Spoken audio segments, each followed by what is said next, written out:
Hi friends, പുതിയൊരു വീഡിയോയിലേക്ക് എല്ലാവർക്കും സ്വാഗതം. നല്ലൊരു ലീഡർക്ക് വേണ്ട ഗുണങ്ങൾ എന്തൊക്കെയാണെന്നാണ് ഇന്ന് നമ്മൾ നോക്കുന്നത്. നമ്മുടെ ജീവിതത്തിൽ വിജയിക്കണമെങ്കിൽ നമ്മളുടെ തന്നെ ലീഡറായി മാറിയേ പറ്റൂ. അപ്പോ നമുക്ക് വിജയത്തിലേക്ക് എത്താൻ വേണ്ടി സഹായിക്കാൻ എന്തെല്ലാം ലീഡർഷിപ്പ് ക്വാളിറ്റീസ് ആണ് വേണ്ടതെന്ന് നോക്കാം. ചാനൽ സബ്സ്ക്രൈബ് ചെയ്യാതെ കാണുന്നവരാണെങ്കിൽ ദയവ് ചെയ്ത് ചാനൽ സബ്സ്ക്രൈബ് ചെയ്യുക. വീഡിയോ ഇഷ്ടമായ ലൈക്ക് ചെയ്യാനും ഷെയർ ചെയ്യാനും മറക്കരുത്. കൂടാതെ വീഡിയോയുടെ ഡിസ്ക്രിപ്ഷനിൽ ഒരു വാട്സപ്പ് ഗ്രൂപ്പിന്റെ ലിങ്ക് കൊടുത്തിട്ടുണ്ട്. പോസിറ്റീവ് വൈബുള്ള ഒരു കമ്മ്യൂണിറ്റിയുടെ ഭാഗമായിരിക്കുന്നതിന് വേണ്ടിയിട്ടാണത്. അപ്പോൾ എല്ലാവരും അതിൽ ജോയിൻ ചെയ്യുക. മാർച്ച് മുതൽ നിങ്ങൾക്ക് അവിടെ ഫ്രീ ക്ലാസ്സുകൾ ലഭിക്കുന്നതാണ്. തികഞ്ഞ ആത്മവിശ്വാസം, അതാണ് ഒരു ലീഡർക്ക് ഏറ്റവും അത്യാവശ്യം വേണ്ടത്. അതായത് തന്റെ കഴിവിനെ കുറിച്ചുള്ള അവബോധവും അത് നൽകുന്ന അചഞ്ചലമായ ആത്മവിശ്വാസവും.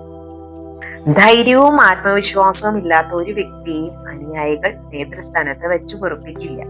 നമുക്ക് നമ്മളെ തന്നെ ഉയർത്തണമെങ്കിൽ ശക്തമായിട്ടുള്ള ആത്മവിശ്വാസം കൂടിയേ തീരൂ.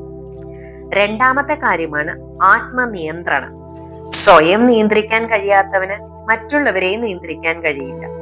മറ്റുള്ളവർക്ക് മാതൃകയായി ആത്മനിയന്ത്രണം മാറുമ്പോൾ വിവേകമുള്ള അനുയായികൾ ഈ സവിശേഷ ഗുണം സ്വായത്തമാക്കാൻ ശ്രമിക്കുന്നു. ഓട്ടോമാറ്റിക് ആയിട്ട് പലപ്പോഴും നമ്മുടെ ജോലി സ്ഥലത്താണെങ്കിലും നമ്മളുടെ ബിസിനസ്സിലാണെങ്കിലും ഈ ആത്മനിയന്ത്രണം ഒരുപാട് നമ്മളെ സഹായിക്കും.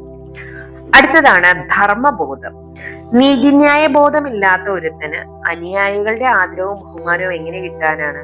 അതുപോലെ തന്നെ നീതിന്യായ ബോധം ഉണ്ടെങ്കിലല്ലേ നമ്മുടെ അവകാശങ്ങളെ കുറിച്ചും മറ്റുള്ളവരുടെ അവകാശങ്ങൾ സംരക്ഷിക്കേണ്ടതിന്റെ ആവശ്യകതയെ കുറിച്ചും നമുക്ക് ബോധ്യമുണ്ടാവുള്ളൂ.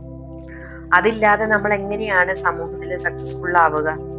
തീരുമാനത്തിലെ കൃത്യത, ഇത് നാലാമത്തെ ഗുണമാണ്. അതായത് തീരുമാനങ്ങളിൽ നിന്ന് നമ്മളെ വ്യതിചലിച്ചു പോവുകയാണെങ്കിൽ നമുക്കൊന്നും നേടാൻ സാധിക്കില്ല. കൃത്യമായിട്ടുള്ള തീരുമാനം ഉണ്ടെങ്കിലാണ് നമുക്ക് കൃത്യമായിട്ട് കാര്യങ്ങൾ ചെയ്യാൻ പറ്റുള്ളൂ. അതിൽ നിന്ന് വ്യതിചലിച്ചു പോവുകയാണെങ്കിൽ നമുക്ക് എല്ലാത്തിലും സംശയം വരും. നമുക്കൊരു തീരുമാനമില്ലാതെയാണ് നമ്മൾ പോകുന്നതെങ്കിൽ നമുക്ക് പലതിലും ഡൗട്ട്സ് ആയിരിക്കും. ചെയ്യേണ്ടത് എന്താണെന്ന് കൃത്യതയില്ലാത്തൊരു അവസ്ഥയായിരിക്കും. അഞ്ചാമത്തെ കാര്യമാണ് പദ്ധതികളിലെ വ്യക്തത. പലപ്പോഴും പദ്ധതികൾ കൃത്യമായിട്ട് പ്ലാൻ ചെയ്യുക മാത്രമല്ല, അത് കൃത്യമായിട്ട് എങ്ങനെയാണ് മറ്റുള്ളവരെ കൊണ്ട് ചെയ്യിപ്പിക്കേണ്ടത് എന്നുള്ളൊരു രീതിയും എങ്ങനെയാണ് അത് ആസൂത്രണപരമായിട്ട് ചെയ്ത് വിജയത്തിലേക്ക് എത്തുക എന്നുള്ളതും കൃത്യമായിട്ട് പ്ലാൻ ചെയ്യുക എന്നുള്ളത് ഒരു ലീഡറുടെ ക്വാളിറ്റിയാണ്. നമ്മള് തൽക്ഷണ പരിപാടികളെ ആശ്രയിച്ച് മുന്നോട്ട് പോകുന്ന നേതാവിനെ പലപ്പോഴും ആളുകൾ കൂടെ കൂട്ടില്ല. കൃത്യമായിട്ട് പ്ലാനോട് കൂടി അവനവന്റെ പ്രൊജക്ട് വിജയിപ്പിക്കുന്നവരല്ലേ നമ്മളെ ലീഡേഴ്സ് ആയിട്ട് കൂടുതലായിട്ട് നമ്മൾ അപ്രീഷിയേറ്റ് ചെയ്യുക. ലഭിക്കുന്ന പ്രതിഫലത്തിനപ്പുറത്തേക്ക് സേവനം അനുഷ്ഠിക്കുന്ന ശീലം. അതായത് ഏത് പ്രവൃത്തിയും അനുയായികൾക്ക് ചെയ്യാനാവുന്ന ഒരു കാര്യക്ഷമതയ്ക്ക് അപ്പുറത്തേക്ക് ഒരു നേതാവിന് ചെയ്യാനാവണം. എന്നാലല്ലേ അവർക്ക് അനുയായികൾ അവര് ആ നേതാവിൽ ഇംപ്രസ്ഡ് ആവുള്ളൂ. മാത്രമല്ല നമുക്ക് കിട്ടുന്ന പ്രതിഫലം മുൻനിർത്തി മാത്രമായിരിക്കരുത് നമ്മളുടെ പ്രവർത്തനക്ഷമത. നമ്മൾ എപ്പോഴും ഒരു പടി മുന്നേ എന്നുള്ള രീതിയിൽ നമ്മൾക്ക് എങ്ങനെയാണ് മുന്നോട്ട് പോകാൻ സാധിക്കുക എന്നുള്ള രീതിയിൽ വേണം നമ്മൾ കാര്യങ്ങൾ കൃത്യമായിട്ട് പ്ലാൻ ചെയ്ത് നമുക്ക് വേണ്ട രീതിയിൽ, അതായത് ഒരു സർവീസ് മൈൻഡോട് കൂടി നമ്മൾ ചെയ്യണം. അതായത് നമുക്ക് കിട്ടുന്ന ഒരു സാറ്റിസ്ഫാക്ഷൻ ഉണ്ടല്ലോ, ആ ഒരു സന്തോഷം, എന്ത് നമ്മളെ സന്തോഷത്തോടു കൂടി ചെയ്യുകയാണെങ്കിൽ നമ്മുടെ പ്രതിഫലം മാത്രമായിരിക്കില്ല നോക്കുക, അല്ലേ, നമ്മുടെ സാറ്റിസ്ഫാക്ഷനും കൂടി ആയിരിക്കും. ഏഴാമത്തെ ക്വാളിറ്റിയാണ് വശ്യമായ വ്യക്തിത്വം. അതായത് അലസനായിട്ടുള്ള അശ്രദ്ധനായിട്ടുള്ള ഒരാൾക്ക് നേതാവിന്റെ കടമ നിർവഹിക്കാൻ പറ്റില്ല.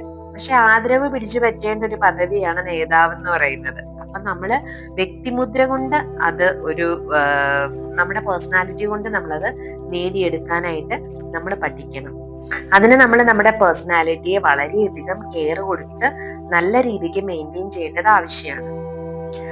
സഹതാപവും സന്മനസ്സും ആണ് എട്ടാമത്തെ ക്വാളിറ്റി. അതായത് ഒരു നല്ല നേതാവിന് തന്റെ അനുയായികളെ മനസ്സിലാക്കാനും അവരോട് സഹതാപത്തോടെ അല്ലെങ്കിൽ അവരുടെ പ്രശ്നങ്ങളെ അറിയാനായിട്ട് മാനുഷികമായ പരിഗണനയോടുകൂടി അവരെ കാണുവാനായിട്ട് മാനുഷികമായ പരിഗണന ഓരോരുത്തർക്കും കൊടുക്കുവാനുള്ള ഒരു കഴിവുണ്ടെങ്കിൽ മാത്രമാണ് അങ്ങനെ ഒരു നല്ല മനസ്സും ആ ഒരു പോസിറ്റീവായിട്ടുള്ള ഒരു സഹതാപത്തേക്കാൾ കൂടുതലൊരു എമ്പതി ഉണ്ടെങ്കിൽ മാത്രമാണ് ഒരു നേതാവിനെ വിജയിക്കാൻ പറ്റുള്ളൂ. അതുപോലെ തന്നെ 9ാമത്തെ കാര്യം വിശദാംശങ്ങളിൽ ശ്രദ്ധയും പ്രാവീണ്യവും.